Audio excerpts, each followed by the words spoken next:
La casa silenciosa. El aire en Valdecerezos olía a polvo antiguo y a la promesa lejana de los cerezos en flor, aunque para Carmen a sus 78 años solo olía a encierro. Su casa, una de esas moles de piedra con patio interior que habían visto pasar generaciones, se había convertido en un mausoleo de silencios y recuerdos. Cada objeto, cada sombra era un eco de Antonio, su difunto esposo, cuya ausencia, tras 10 años, pesaba más que su presencia en los últimos tiempos. La cafetera italiana, la misma de siempre, borboteaba en el fogón, un sonido monótono que marcaba el inicio de otro día idéntico al anterior. Café solo, amargo como la bilis de la costumbre. Luego la radio, con sus noticias de un mundo que ya no sentía suyo, y las pequeñas tareas domésticas realizadas con la lentitud de quien no tiene prisa por llegar a ninguna parte. Carmen era una mujer de estatura media, algo encorvada por los años y el trabajo en el campo que había curtido su juventud en aquella misma tierra extremeña. Su cabello, completamente blanco, lo recogía habitualmente en un moño sencillo, del que siempre escapaban mechones rebeldes, enmarcando un rostro surcado por arrugas profundas, especialmente alrededor de sus ojos castaños. Ojos que a veces parecían cansados, velados por una melancolía persistente, pero que en raras ocasiones podían iluminarse con una chispa de antigua picardía o una ternura inesperada.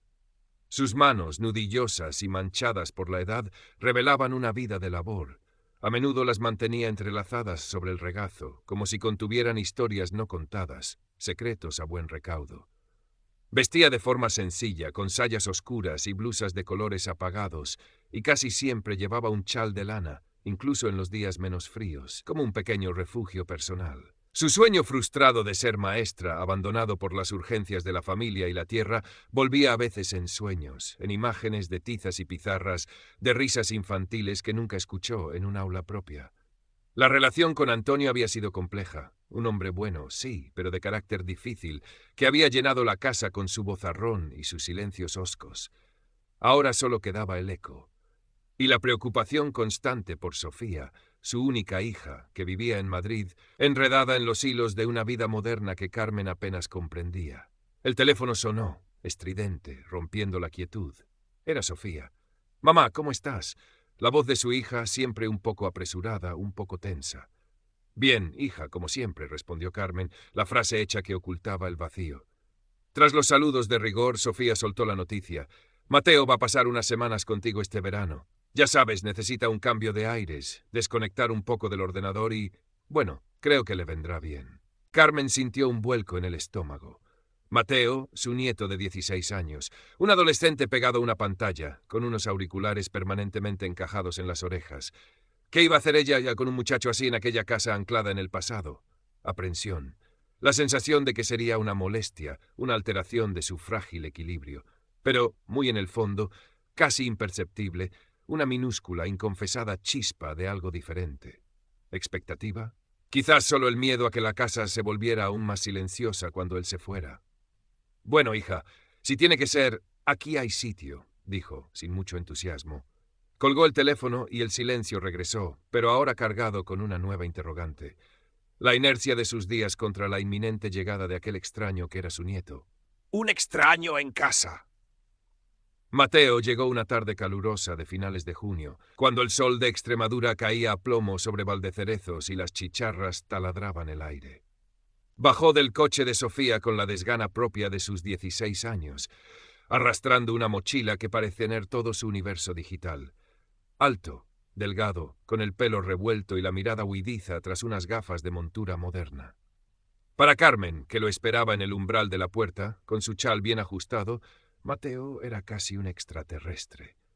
Los primeros días fueron un compendio de silencios incómodos y torpes intentos de comunicación. Mateo se instaló en la habitación que había sido de su madre, un cuarto fresco y austero que daba al patio interior.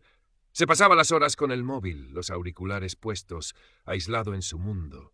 Carmen intentaba ofrecerle conversación, preguntarle por sus estudios, por sus amigos, pero solo obtenía monosílabos o encogimientos de hombros. Ella se sentía invadida. Él, probablemente, encarcelado en un pueblo sin wifi decente y con una abuela que olía a jabón de lagarto y a recuerdos. La casa, que para Carmen era un refugio, Para Mateo debía de ser una prisión de paredes encaladas y muebles oscuros. El tic-tac del reloj de pared del salón, que para ella era el pulso de su soledad, para él sería una tortura china. Pilar, la vecina de enfrente, contemporánea de Carmen y su única amiga constante en el pueblo, no tardó en aparecer. Pilar era la antítesis de Carmen. Habladora, pragmática, con un humor terrenal que a veces rozaba la impertinencia, pero siempre desde el cariño. Entró como un torbellino, con una bandeja de perrunillas recién hechas. «¡Carmen, mujer! ¡Y este mocetón es Mateo!», exclamó, pellizcándole una mejilla al muchacho, que se sonrojó hasta las orejas. «Anda, quita esa cara de entierro, que estar en el pueblo con la abuela es mejor que ir a la mili. ¿Dónde va a parar?». Pilar intentó romper el hielo, contando los últimos cotilleos de Valdecerezos, preguntando a Mateo por sus maquinitas. Consiguió arrancarle alguna media sonrisa, pero la tensión seguía flotando en el aire espeso del verano. Fue el aburrimiento, o quizás una incipiente curiosidad, lo que empezó a mover a Mateo. Incapaz de soportar más horas de conexión intermitente, comenzó a explorar la casa. Primero el patio, con sus geranios mustios y el viejo limonero que apenas daba fruto. Luego las habitaciones cerradas, los pasillos oscuros.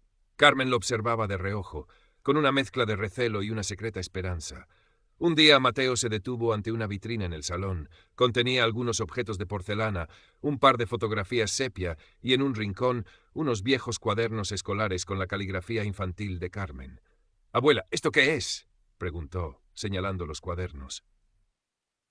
La pregunta de Mateo, tan directa, tan inocente, pilló a Carmen desprevenida. Hacía años, décadas quizás, que nadie se interesaba por aquellos cuadernos amarillentos. Eran los vestigios de su sueño truncado, las pruebas de una ambición infantil que la vida se había encargado de sepultar bajo capas de obligaciones y resignación. «Nada, cosas viejas», murmuró, intentando desviar la atención. Pero Mateo insistió con esa curiosidad adolescente que a veces puede ser tan persistente como tierna. «Pero son tuyos. ¿De cuándo eras pequeña?». Carmen suspiró. Cogió uno de los cuadernos, el de caligrafía, y lo abrió con manos temblorosas. Las letras redondas, esforzadas, de una niña que soñaba con enseñar. «Sí, son míos. De cuando iba a la escuela del pueblo. Quería ser maestra». Lo dijo en voz baja, como si confesara un secreto largamente guardado. Mateo la miró con una atención nueva, sin rastro de aburrimiento. «¿Y por qué no lo fuiste?». Carmen se encogió de hombros. «La vida, hijo. En aquellos tiempos las cosas eran diferentes. Había que ayudar en casa, en el campo. Los estudios eran un lujo». Fue la primera vez que hablaba de aquel rincón doloroso de su pasado con alguien en mucho tiempo. Y, sorprendentemente, no sintió la amargura de siempre, sino una extraña levedad, como si al compartirlo el peso se hubiera aliviado un poco. Mateo no hizo más preguntas, pero se quedó un rato mirando los cuadernos, pasando las páginas con cuidado. Carmen comenzó a observar a su nieto con otros ojos. Detrás de esa fachada de adolescente moderno, con su música estridente y su jerga incomprensible, percibía una sensibilidad, una capacidad de escucha que la intrigaba. Quizás no era tan diferente a ella como había pensado. Un pequeño incidente doméstico vino a estrechar lazos de forma inesperada. Un grifo en el patio goteaba con insistencia, y Carmen, con sus manos artríticas, no conseguía apretarlo bien. Mateo, que la vio luchar con la llave inglesa, se acercó. «¿Te ayudo, abuela?». Sin esperar respuesta, cogió la herramienta y con un par de movimientos certeros solucionó el problema.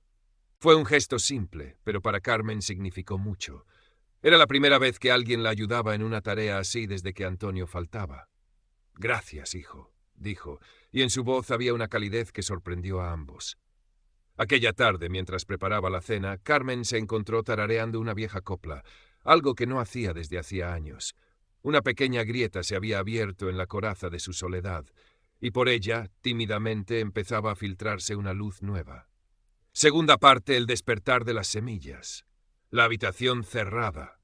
El impulso llegó una mañana, tras una noche de sueño intranquilo, poblada por las sombras de Antonio. Quizás fue un comentario de Mateo el día anterior, preguntando por qué aquella puerta al final del pasillo siempre estaba cerrada. O quizás fue una acumulación de pequeñas señales, una necesidad interna que pugnaba por salir.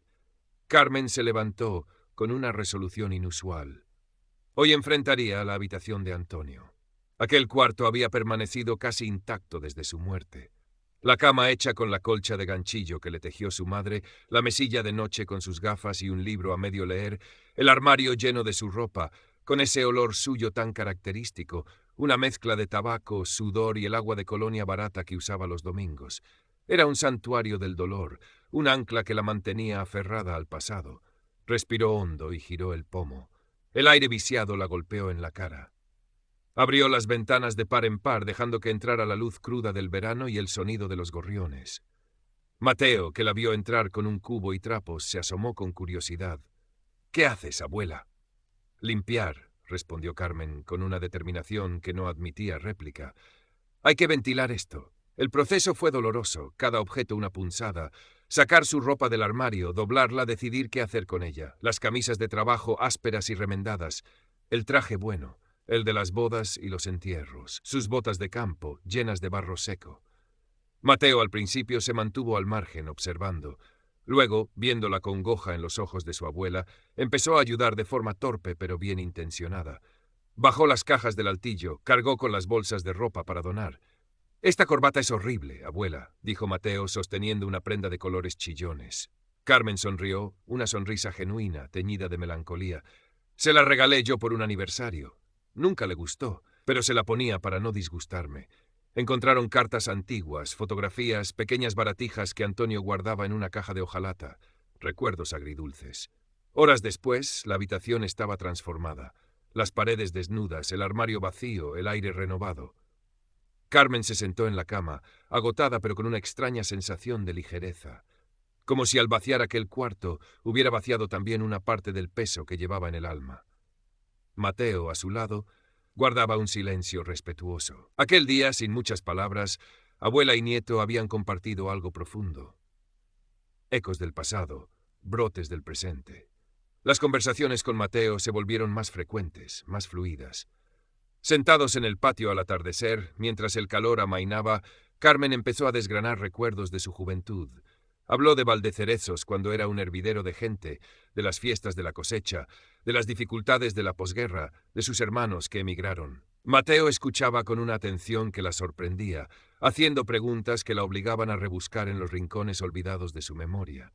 Descubría una faceta de su abuela que desconocía, una mujer fuerte, con sueños y decepciones, no solo la anciana silenciosa que había conocido.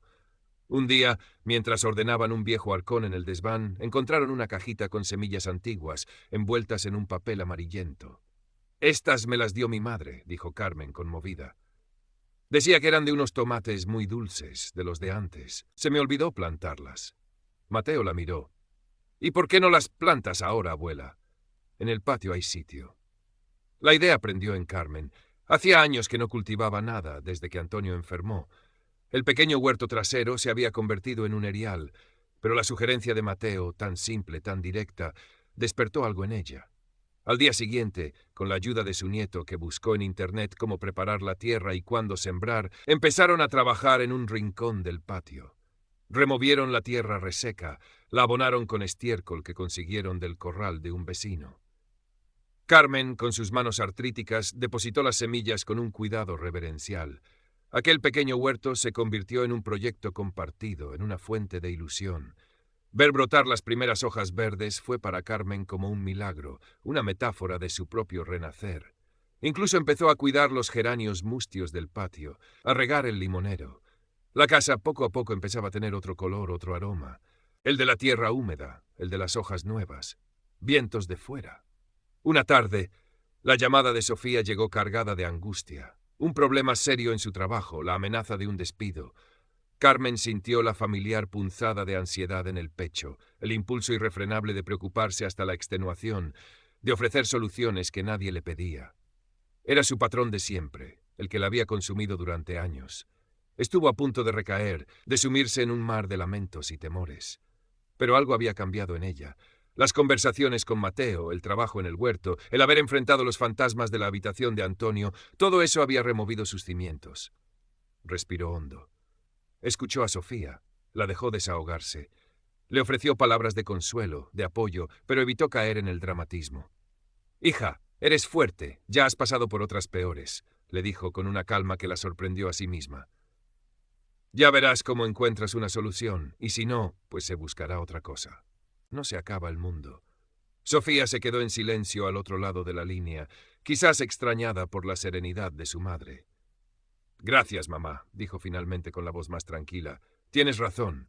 Cuando colgaron, Carmen se dio cuenta de que por primera vez en mucho tiempo no se sentía abrumada por los problemas de su hija. Seguía preocupada, sí, pero era una preocupación diferente, más serena, más confiada. Comprendió que soltar también implicaba soltar el control sobre la vida de sus seres queridos, confiar en su capacidad para enfrentar sus propias tormentas. Se sentó en el patio mirando los brotes tiernos de sus tomateras y sintió una paz profunda. El viento de fuera había soplado, pero esta vez no la había zarandeado. Nuevos caminos en viejas calles. Carmen empezó a salir más. Al principio eran paseos cortos con Mateo, una excusa para que el muchacho estirara las piernas. Recorrieron las calles de Valdecerezos, esas viejas calles que ella conocía como la palma de su mano, pero que ahora veía con otros ojos, a través de la curiosidad de su nieto. Mateo le preguntaba por el nombre de tal o cual casa, por la historia de la fuente de la plaza, por las ruinas del viejo molino a las afueras del pueblo. Y Carmen respondía, desempolvando recuerdos, contando anécdotas que creía olvidadas. Redescubrió la belleza austera de su entorno, los campos de cerezos que empezaban a teñirse de rojo, las dehesas salpicadas de encinas, el cielo azul intenso de Extremadura. Incluso se atrevieron a hacer alguna excursión corta por los senderos cercanos, Carmen con su bastón y Mateo adaptando su paso al de ella. Su relación con Pilar también se fortaleció. Ya no eran solo conversaciones triviales sobre el tiempo o los achaques. Empezaron a compartir confidencias más íntimas, miedos y esperanzas que antes callaban. Pilar, con su pragmatismo habitual, animaba a Carmen a participar en alguna actividad del pueblo, en las reuniones de la Asociación de Mujeres, en las partidas de cartas en el hogar del pensionista. «Anda, Carmen, que te vas a enmohecer en esa casa», le decía. «Hay que ver mundo, aunque sea el de la plaza». Y Carmen, sorprendiéndose a sí misma, empezó a hacerle caso. Acudía a las reuniones, escuchaba más que hablaba, pero se sentía menos aislada, parte de algo. Una noche, antes de acostarse, Carmen abrió un viejo cuaderno de contabilidad que había pertenecido a Antonio. En las páginas en blanco, con un lápiz desgastado, empezó a escribir. Al principio, solo notas sueltas, ideas, recuerdos. Luego, frases más largas, reflexiones sobre su día, sobre sus sentimientos. No era para nadie, solo para ella. Una forma de poner orden en el torbellino de emociones que se agitaba en su interior, de dar voz a esa Carmen nueva que estaba emergiendo, tímidamente, como los brotes de su huerto. Tercera parte. La ligereza del ser, la fiesta del pueblo. El verano llegaba a su fin, y con él la estancia de Mateo en Valdecerezos. El pueblo se preparaba para su fiesta anual, la de San Miguel, unos días de música, bailes y reencuentros. Carmen, que durante años se había recluido en casa durante esos festejos, sintiendo que ya no eran para ella, que el bullicio solo acentuaba su soledad, esta vez sintió un impulso diferente. Una curiosidad, casi un anhelo. «Abuela, ¿vamos a ir a la verbena?», preguntó Mateo una tarde, mientras recogían los primeros tomates de su pequeño huerto, rojos y brillantes como joyas. Pilar, que estaba con ellos, intervino al instante. «Claro que vais a ir. Y tú, Carmen, te pones ese vestido de flores que tienes guardado y que te sienta de maravilla. ¡A lucir palmito, mujer!». Carmen dudó. La idea de mezclarse con la gente, el ruido, la música. Pero luego miró a Mateo con sus ojos expectantes y a Pilar con su sonrisa cómplice y sintió que no podía negarse, que de alguna manera quería hacerlo. La noche de la verbena, Carmen se arregló con un esmero que no recordaba desde hacía años. Se puso el vestido de flores, se peinó con cuidado, incluso se atrevió con un toque de colonia, una que Sofía le había regalado y que apenas había usado. Al mirarse al espejo, vio a una mujer mayor, sí, con sus arrugas y su pelo blanco, pero con una luz diferente en la mirada, una serenidad que la embellecía. Llegaron a la plaza cuando la orquesta ya tocaba pasodobles y la gente bailaba animadamente. El ambiente era festivo, ruidoso, lleno de vida. Carmen al principio se sintió un poco abrumada, pero Mateo se quedó a su lado y Pilar no tardó en unírseles, arrastrándola hacia un banco donde podían observar el jolgorio. Y entonces ocurrió. Mientras sonaba un viejo bolero, uno de esos que Antonio solía tararear, Pilar la agarró del brazo. «Anda, Carmen, vamos a bailar un poquito como en los viejos tiempos». Carmen se resistió, pero la insistencia de Pilar y una mirada divertida de Mateo la convencieron. Salieron a la improvisada pista de baile y torpemente al principio, luego con más soltura, se dejaron llevar por la música. Carmen sintió cómo se aflojaban sus músculos, cómo una sonrisa se dibujaba en su rostro. Hacía tanto tiempo que no bailaba que no se sentía tan ligera. En un momento dado vio a Sofía entre la multitud. Había llegado para recoger a Mateo al día siguiente, pero había querido darles una sorpresa. Sus miradas se cruzaron. En los ojos de Sofía no había la preocupación habitual, sino una mezcla de sorpresa y ternura. Se acercó y abrazó a su madre. «Estás muy guapa, mamá, y te veo feliz». No hicieron falta más palabras. En aquel abrazo, en aquella plaza llena de música y de gente, Carmen sintió que algo se había completado en su interior. El peso se había ido. Ya no era la viuda solitaria, la anciana recluida. Era Carmen, simplemente Carmen, disfrutando de un momento de alegría, conectada con los suyos, en paz consigo misma. Aquella noche, bajo las luces de la verbena de Valdecerezos, Carmen supo que había encontrado lo que tanto anhelaba, la ligereza del ser. Despedidas y horizontes. La despedida de Mateo a la mañana siguiente fue emotiva, pero no desgarradora. Ya no era el adolescente hosco que había llegado semanas atrás, sino un joven más maduro, con una nueva comprensión del mundo y de su propia familia. Abrazó a Carmen con fuerza. «Gracias por todo, abuela. Ha sido el mejor verano. Gracias a ti, hijo, por la compañía y por todo», respondió Carmen, con la voz entrecortada. Prometieron mantenerse en contacto, hacer videollamadas, y Mateo aseguró que volvería en Navidad. Cuando el coche de Sofía se perdió al final de la calle, Carmen no sintió el vacío de otras veces. Sí, había tristeza por la partida, pero también una profunda gratitud por el tiempo compartido, por el regalo inesperado que había sido la presencia de su nieto. Volvió a su casa. El silencio la recibió, pero ya no era un silencio opresivo, sino sereno, lleno de los ecos recientes de risas y conversaciones. La casa se sentía diferente, más luminosa, más espaciosa, como si al aligerar sus armarios y sus rincones, también hubiera